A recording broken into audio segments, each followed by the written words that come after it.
حضرت مولانا طارق جمیل صاحب کے بیان سننے کے لیے ہمارے چینل دین کی دنیا کو لائک، شیئر، کمنٹ اور سبسکرائب کریں تاکہ ہر نیو آنے والا بیان سب سے پہلے آپ تک پہنچے۔ شکریہ۔ کرتے ہیں لیکن رائے کا اختلاف ہو، وہیں بڑے علماء میں ہی ہے تو اسی کو میں آپ کے سامنے نقل کر رہا ہوں، کوئی اپنی رائے نہیں دے رہا ہوں۔ تو ان سے یہ صاف ہو گیا کہ انہوں نے اس کو 15 شعبان بنا دیا۔ یہ 15 شعبان کی رات نہیں ہے، یہ لیلۃ القدر ہے کہ جس میں وہ پورے سال کے احکام اعلان کر دیے جاتے ہیں، وہ شب قدر ہے۔ اس میں بھی معافی ہوتی ہے، اس میں بھی معافی ہوتی ہے، لیکن شب قدر تو قرآن سے صحیح احادیث سے ثابت ہے، اور شعبان کی رات ضعیف حدیثوں سے ثابت ہے لیکن کثرت حسن لغیرہ اور امت کا عمل اس میں بہت بڑی گنجائش پیدا کرتا ہے۔ تو جو بچہ روزہ رکھنا چاہے ضرور رکھے، جو رات کو اٹھنا چاہے ضرور اٹھے، لیکن وہ کتنا نہ اٹھے کہ صبح سبق میں سویا پڑا ہو۔ تو ایسی عبادت نہیں چاہیے کہ آپ اپنے طلب علم جو فرض ہے اس میں آپ سوئے پڑے ہوں تو تمہارے خوراکوں سے سبق بھی متاثر ہو رہا ہو۔ تو اعتدال بچوں، ہر چیز میں اعتدال۔ تو اس میں یہ جو 5 ہیں، ایک مشرک، ایک مشاہن۔ مشاہن کون ہے؟ جو دل میں کینہ بغض رکھتا۔ اب میں کہاں سے آنسو لاؤں اس بات پر رونے کے لیے کہ ایک تو دنیا داروں کا بغض کینہ ہے آپس کی لڑائیوں سے، لیکن یہ جو دیندار ایک دوسرے سے بغض، اس قدر بغض رکھتے ہیں کہ کافر بنائے بیٹھے ہیں، دوسرے کو سلام کا جواب نہیں دیتے، جنازے میں نہیں شریک ہوتے۔ اس کا جرم واپس جاتا ہے تاجروں کو نہیں، حکمرانوں کو نہیں، خطیبوں، نادان، ہر خطیب نہیں، نادان خطیبوں کو، جو ہر مکتبہ فکر میں موجود ہیں، جو اس شدت کے ساتھ اوروں کی نفی کرتے ہیں اور اپنے آپ کو صحیح کہتے ہیں کہ جیسے باقی سب جہنمی ہیں، سب کافر ہیں، اور صرف ہم ہی صحیح ہیں اور ہم ہی جنت میں جائیں گے اور کوئی جنت میں نہیں جائے گا۔ تو جو کہ اس میڈیا کے ذریعے سے بہت سی امت سن رہی ہے، تو میں دیکھو بچوں ہاتھ جوڑتا ہوں اللہ کے واسطے، دین پیش کرنا، کافر کافر کے نعرے مت لگانا، اور یہ کافر وہ کافر، یہ کافر وہ کافر۔ اللہ بڑا کریم۔ میں 15 شعبان کے حوالے سے بات کچھ کرنا چاہتا تھا اور کچھ رمضان کے حوالے سے۔ 15 شعبان کی رات میں ہمارے ملکوں میں، جو ہمارے عجمی ملک ہیں، اس میں وہ کچھ ہو رہا ہے جو نہ میرے نبی نے کیا، نہ صحابہ نے کیا، نہ تابعین نے کیا۔ عجیب و غریب عبادات گھڑ لی ہیں، عجیب و غریب اس کے اعمال بنا لیے ہیں اپنی طرف سے، اور مسجدیں بھری ہوتی ہیں اور روشنیاں لگی ہوتی ہیں اور آتش بازی ہو رہی ہوتی ہے۔ میرے نبی نے اس رات کی فضیلت بتائی، عمل کوئی نہیں بتایا۔ جیسے یہاں کوئی صلاۃ تسبیح کی جماعت کرا رہے ہوتے ہیں، کوئی اجتماعی تہجد پڑھ رہے ہوتے ہیں، کوئی دیگیں چڑھا رہے ہوتے ہیں، کوئی آتش بازی کر رہے ہوتے ہیں، تو وہ اس میں اتنا غلو ہو گیا ہے کہ یہ بھی ٹھیک نہیں۔ اور کچھ علماء نے اس کے رد میں اس کا اتنا انکار کیا ہے کہ اس رات کی کوئی فضیلت ہے ہی نہیں، یہ بھی ٹھیک نہیں۔ اس بیچ کا راستہ، اس رات کی فضیلت میں جتنی احادیث ہیں وہ ضعیف ہیں، لیکن اتنی کثرت سے ہیں کہ ان سب کا مل کر جمع ہو کر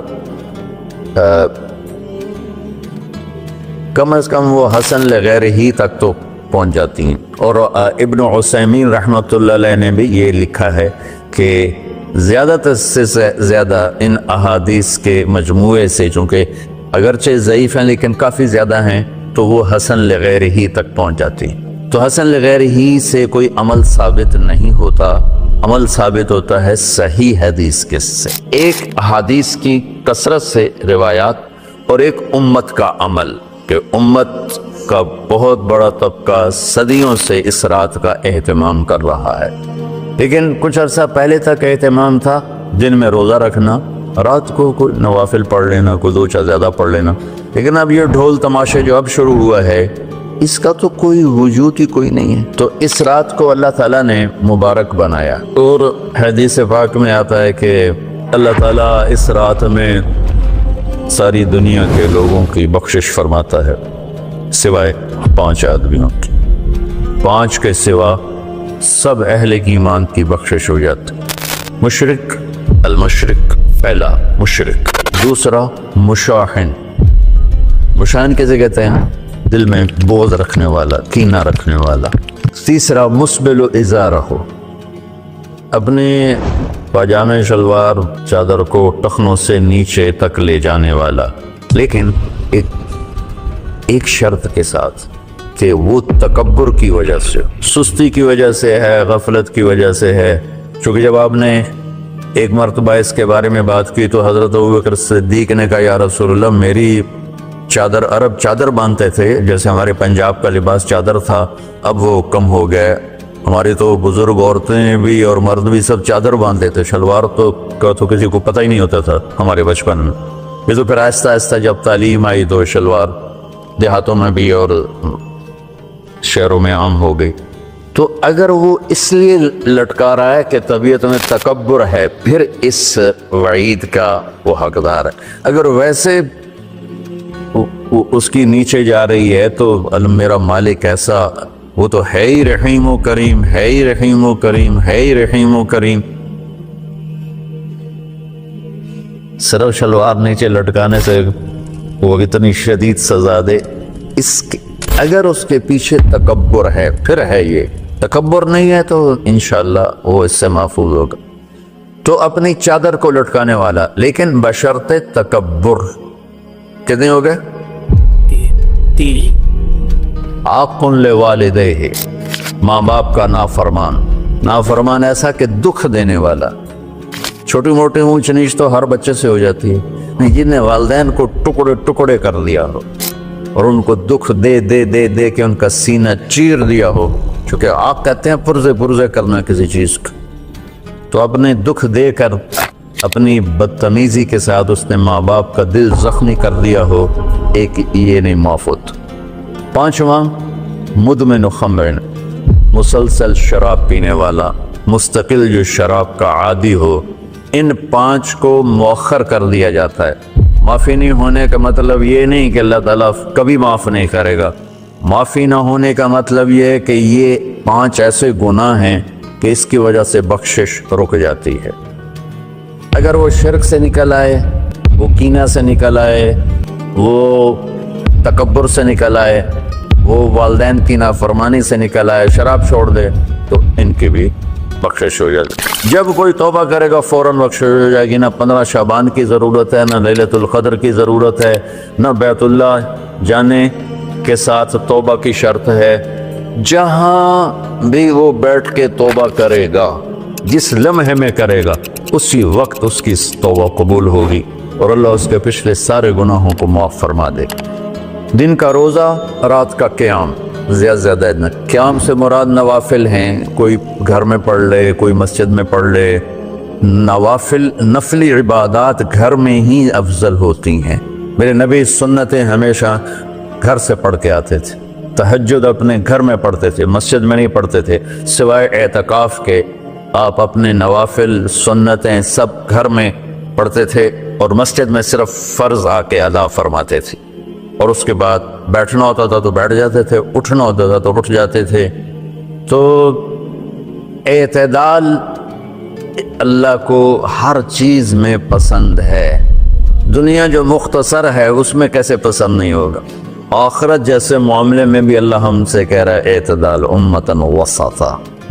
ایسے عیسائیوں کی طرح ترک دنیا بھی نہ کرو، یہودیوں کی طرح دنیا کے پیچھے نہ پڑ جاؤ. رزق کے حلال بھی کماؤ، اپنے بچوں کو بھی دیکھو، اپنے فرائض کو بھی دیکھو جو دنیاوی ہیں، اور اللہ سے بھی اپنا معاملہ ٹھیک کرو اور درست کرو. بعد کے زمانے میں صحابہ کے بعد سے ہی ایک انتہا پسندی امت میں آئی. ساری رات جاگنا. فلاں بزرگ تھے وہ رسے سے اپنے بالوں کو باندھ لیتے تھے کہ نماز پڑھتے پڑھتے جب نیند آئے اور جھٹکا لگے تو رسے سے بندھے ہوئے بالوں سے اس جھٹکے سے تکلیف ہو اور ان کی آنکھ کھل جائے اور پھر نفلوں میں شروع ہو جائے۔